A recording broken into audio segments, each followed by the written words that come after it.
नमस्कार. संतवाणी म्हणजे अमृताची खाण. ज्यांच्या शब्दांनी महाराष्ट्र घडला आणि ज्यांच्या विचारांनी आजही कोट्यवधी हृदय धडधडतात, अशा संतांच्या चरणी नतमस्तक होऊन आपण आजच्या चर्चेला सुरुवात करत आहोत. भावार्थ संतवाणीमध्ये आज आपण पाहणार आहोत की विठ्ठलाची भक्ती आणि संसाराची जबाबदारी यांचा समतोल कसा साधावा. चला, या भक्तिरसात आपणही न्हाऊन निघूया.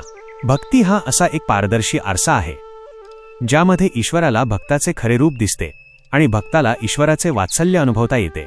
याच भक्तीचे आणि ईश्वरावरील अथांग प्रेमाचे वर्णन संत तुकाराम महाराजांचे निस्सीम सेवक आणि थोर संत संताजी जगनाडे महाराज यांनी अत्यंत हृदयस्पर्शी शब्दांत केले आहे.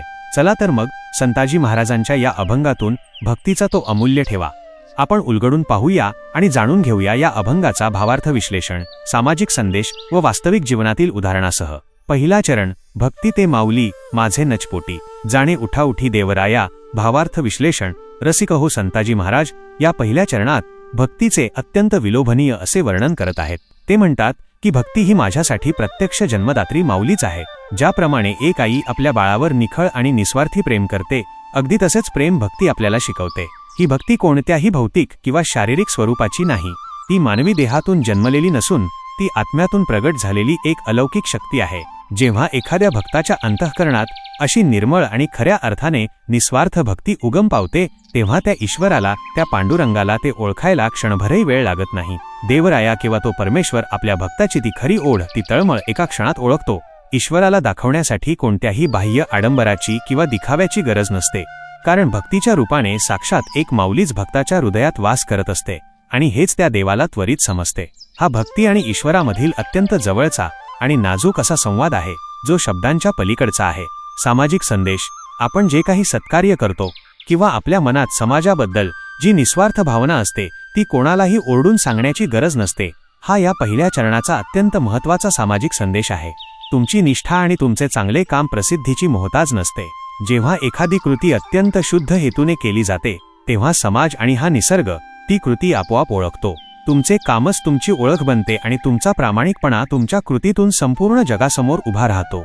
वास्तविक जीवनातील उदाहरण, याचे एक अतिशय ज्वलंत उदाहरण म्हणजे एका सामान्य माणसाची कथा, ज्याने एका रस्ते अपघातात आपला अत्यंत जवळचा व्यक्ती गमावला. तो माणूस त्यानंतर कोणालाही दोष देत बसला नाही किंवा त्याने कोणाकडे तक्रारही केली नाही. त्याने स्वतःच्या खिशातून माती आणि खडी आणली आणि महामार्गावरील खड्डे स्वखर्चाने बुजवायला सुरुवात केली. गेली 20 वर्षे हा माणूस ऊन पाऊस न पाहता रस्त्यावरील खड्डे बुजवतो आहे. त्याने कधीही स्वतःचे नाव वृत्तपत्रात यावे अशी अपेक्षा केली नाही किंवा कोणाकडून कौतुकही मागितले नाही. त्याचे हे काम कोणाच्याही पोटात लपून राहिले नाही. त्याच्या या निस्वार्थ सेवेची नोंद अखेर संपूर्ण समाजाने घेतली. त्याची ही कृती समाजाप्रती असलेली एक अशी मूक निष्ठा आहे जी जगाने कोणतीही घोषणा न करता ओळखली. दुसरा चरण, भक्ती या भावाची करुणिया लाट. आलिंगितो 30 राण्यंदीन. भावार्थ विश्लेषण, यानंतर पुढच्या चरणात महाराज आपल्याला भक्तीच्या सर्वोच्च अवस्थेची अनुभूती करून देतात. भक्ती हा केवळ एक शब्द नाही, तर तो एक अतिशय सखोल आणि उत्कट भाव आहे. जेव्हा हा भाव भक्ताच्या हृदयातून उफाळून येतो तेव्हा त्याची एक प्रचंड आणि अथांग लाट तयार होते. ज्याप्रमाणे समुद्राच्या लाटा किनाऱ्याला येऊन भेटण्यासाठी आतुर असतात, तशीच ही भक्तीची लाट ईश्वराच्या चरणांशी एकरूप होण्यासाठी उसळत असते. संताजी महाराज सांगतात की मी या भक्तिरूपी लाटेला रात्रंदिवस घट्ट आलिंगन देत असतो. म्हणजेच माझ्या मनातील ईश्वराप्रती असलेली ओढ आणि प्रेम इतके अमर्याद आहे की मी प्रत्येक क्षणी, प्रत्येक श्वासात फक्त आणि फक्त त्या भक्तीच्याच विचारात मग्न असतो. झोपेत आणि जागेपणी माझ्या अंतःकरणात फक्त ईश्वराच्या नामस्मरणाची आणि त्याच्या प्रेमाचीच लाट घुमत असते आणि त्या लाटेच्या कुशीतच मला खरा विसावा मिळतो. ईश्वराशी एकरूप होण्याची ही ओढ भक्ताला रात्रंदिवस एका वेगळ्याच आनंदाच्या डोहात बुडवून ठेवते.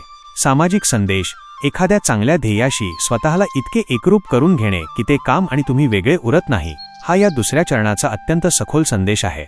जेव्हा समाजाच्या कल्याणाचा एखादा विचार तुमच्या मनात लाटेसारखा उसळतो आणि तुम्ही त्या विचाराला रात्रंदिवस कवटाळून धरता, तेव्हा त्यातून एका नव्या युगाची निर्मिती होते. आपले कर्तव्य हीच आपली श्वास आणि ओळख बनली पाहिजे. ध्येयवेडे होऊन समाजासाठी काहीतरी निर्माण करणे हेच यातून अभिप्रेत आहे. वास्तविक जीवनातील उदाहरण, आसाममधील एका सामान्य माणसाचे उदाहरण आपण यासाठी पाहू शकतो. अनेक वर्षांपूर्वी पुरामुळे नदीपात्रातील एका बेटावरील सर्व झाडे वाहून गेली आणि तिथे केवळ मृत वाळवंट उरले. या माणसाने तिथे पुन्हा जंगल उभे करायचा ध्यास घेतला. तो माणूस त्या ओसाड बेटावर गेला आणि त्याने एक एक करत झाडे लावायला सुरुवात केली. तो रात्रंदिवस त्या झाडांसोबत राहिला. त्याने वाळवंटालाच आपले घर बनवले आणि त्या रोपांवर स्वतःच्या मुलांसारखे प्रेम केले. कित्येक दशकांच्या या अखंड तपश्चर्येनंतर तिथे एक विशाल जंगल उभे राहिले, ज्यामध्ये आज वाघ आणि हत्ती राहतात. या माणसाने आपल्या ध्येयाच्या लाटेला रात्रंदिवस आलिंगन दिले होते. हे काम म्हणजे एका माणसाच्या अखंड ध्यासाचे आणि कष्टाचे जिवंत रूप आहे. तिसरा चरण, संतू म्हणे आपुल्या कृपेचा प्रसाद द्यावा वारंवार मजलागी. भावार्थ विश्लेषण. आता या शेवटच्या चरणात संताजी जगनाडे महाराज अत्यंत नम्रपणे त्या पांडुरंगाच्या चरणी एक आर्त विनवणी करत आहेत. ते स्वतःला अत्यंत लहान आणि लीन समजतात. ते ईश्वराला सांगत आहेत की हे प्रभू, मला या जगात दुसरे काहीही नको आहे. मला केवळ तुमच्या कृपेचा आशीर्वाद हवा आहे. पण हा आशीर्वाद त्यांना एकदाच नको आहे. ते देवाला विनवणी करत आहेत की तुमच्या कृपेचा हा भक्तिरूपी प्रसाद मला वारंवार मिळू दे. म्हणजेच माझ्या मनातील ही जी भक्तीची आणि प्रेमाची भावना आहे ती कधीही कमी होऊ नये. प्रत्येक जन्मात आणि प्रत्येक क्षणात मला तुमचीच भक्ती करण्याची संधी मिळावी आणि तुमच्या आशीर्वादाची सावली माझ्यावर कायम राहावी. हीच एका खऱ्या भक्ताची सर्वात मोठी श्रीमंती असते की त्याला ईश्वराकडून कोणतेही ऐश्वर्य नको असते, तर केवळ ईश्वराचीच भक्ती आणि त्याचा निरंतर सहवास हवा असतो. सामाजिक संदेश. समाजासाठी जे काही चांगले करता आले त्याबद्दल कृतज्ञता व्यक्त करणे आणि भविष्यातही असेच काम करत राहण्याची ऊर्जा मागत राहणे, हा या शेवटच्या चरणाचा महान संदेश आहे. मागायचेच असेल तर संपत्ती न मागता लोकांची सेवा करण्याची ताकद आणि संधी मागावी. आपल्याला समाजाच्या आणि तळागाळातील लोकांच्या उपयोगी पडण्याची संधी वारंवार मिळत राहावी. हीच खऱ्या अर्थाने निसर्गाची सर्वात मोठी कृपा आहे. वास्तविक जीवनातील उदाहरण. एका अत्यंत दुर्गम आदिवासी भागात कुष्ठरुग्णांसाठी काम करणाऱ्या वयोवृद्ध डॉक्टरचे उदाहरण यासाठी अत्यंत चपखल बसते. या डॉक्टरने आपले संपूर्ण तारुण्य आणि आयुष्य आदिवासी बांधवांच्या सेवेत वेचले. जेव्हा ते वयाची 70 पार करून निवृत्तीच्या उंबरठ्यावर आले तेव्हा त्यांना एका मोठ्या रुग्णालयाने भरपूर आर्थिक फायद्याची ऑफर दिली. पण त्यांनी ती अत्यंत नम्रपणे नाकारली. त्यांनी निसर्गाकडे आणि समाजाकडे फक्त एकच गोष्ट मागितली की माझे हात असेच स्थिर राहू देत आणि माझे डोळे असेच तीक्ष्ण राहू देत, जेणेकरून माझ्या शेवटच्या श्वासापर्यंत मला या गोरगरीब आणि उपेक्षित रुग्णांची सेवा करता येईल. सतत सेवा करण्याची संधी मिळणे हाच त्यांच्यासाठी सर्वात मोठा कृपेचा प्रसाद होता आणि तेच त्यांनी वारंवार मागितले. युवा पिढीसाठी अभंगाचा संदेश. आजच्या तरुण पिढीसाठी या अभंगातून खूप मोठा विचार घेण्यासारखा आहे. तरुण मित्रांनो, मोठी स्वप्ने पाहणे आणि ती पूर्ण करण्यासाठी मेहनत घेणे खूप गरजेचे आहे. पण हे सगळं करत असताना खालील गोष्टी नेहमी लक्षात ठेवणे आवश्यक आहे. संताजी महाराजांनी भक्तीला आई मानले आहे. आई जशी निस्वार्थ असते तशीच आपल्या कामावरची, अभ्यासावरची आणि ध्येयावरची भक्ती निस्वार्थ असली पाहिजे. जेव्हा तुम्ही एखादे काम पूर्ण निष्ठेने आणि प्रेमाने करता तेव्हा ते काम केवळ एक काम राहत नाही, तर ती तुमची खरी भक्ती बनते. दिखावेपणाला दूर ठेवून अगदी मनापासून आणि शुद्ध हेतूने आपले काम करत राहणे हाच खऱ्या यशाचा मार्ग आहे. तुमच्या मनात तुमच्या ध्येयाप्रती रात्रंदिवस अशीच खरी ओढ असेल तर कोणताही अडथळा तुम्हाला तुमच्या मार्गावरून विचलित करू शकणार नाही.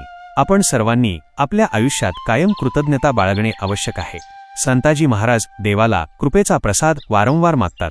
यातून आपण हे शिकले पाहिजे की आपल्याला मिळालेल्या प्रत्येक चांगल्या गोष्टीसाठी आणि यशासाठी आपण नेहमी कृतज्ञ असले पाहिजे. मोठे यश मिळवताना अहंकार बाजूला ठेवून नम्रतेने वाटचाल केली तर आयुष्यातील प्रत्येक दिवस समाधानाचा बनेल. तुमच्या व्यावसायिक किंवा वैयक्तिक आयुष्यात अशीच एकनिष्ठता आणि नम्रता आणणे खूप गरजेचे आहे. मित्रांनो, हा अभंग आपल्याला केवळ देवाची पूजा करायला शिकवत नाही, तर आपले संपूर्ण आयुष्यच एका सुंदर आणि पवित्र भावनेने जगायला शिकवतो. हा विचार मनात रुजवला तर तुमची वाटचाल नक्कीच यशस्वी आणि अर्थपूर्ण होईल. धन्यवाद श्रोतेहो. संताजी जगनाडे महाराजांचा हा अभंग आपल्याला भक्तीची खरी ताकद आणि ईश्वराशी असणारे आपले नाते किती अतूट असावे हे अतिशय सहजपणे शिकवून जातो. भक्ती ही आईसारखी प्रेमळ असावी, ती समुद्राच्या लाटेसारखी अखंड असावी आणि ईश्वराचा निरंतर आशीर्वाद हाच आपल्या जीवनाचा सर्वात मोठा प्रसाद असावा. तुमच्या मनातील एखादा आवडता अभंग किंवा संतांची शिकवण कमेंटमध्ये नक्की लिहा. आपण त्यावर नक्कीच चर्चा करू. संतांच्या या दरबारात तुम्ही सहभागी झालात त्याबद्दल खूप खूप आभार. पुंडलिक वरदा हरी विठ्ठल. पंढरीनाथ महाराज की जय. भेटूया पुढच्या व्हिडिओमध्ये. तोपर्यंत रामकृष्ण हरी.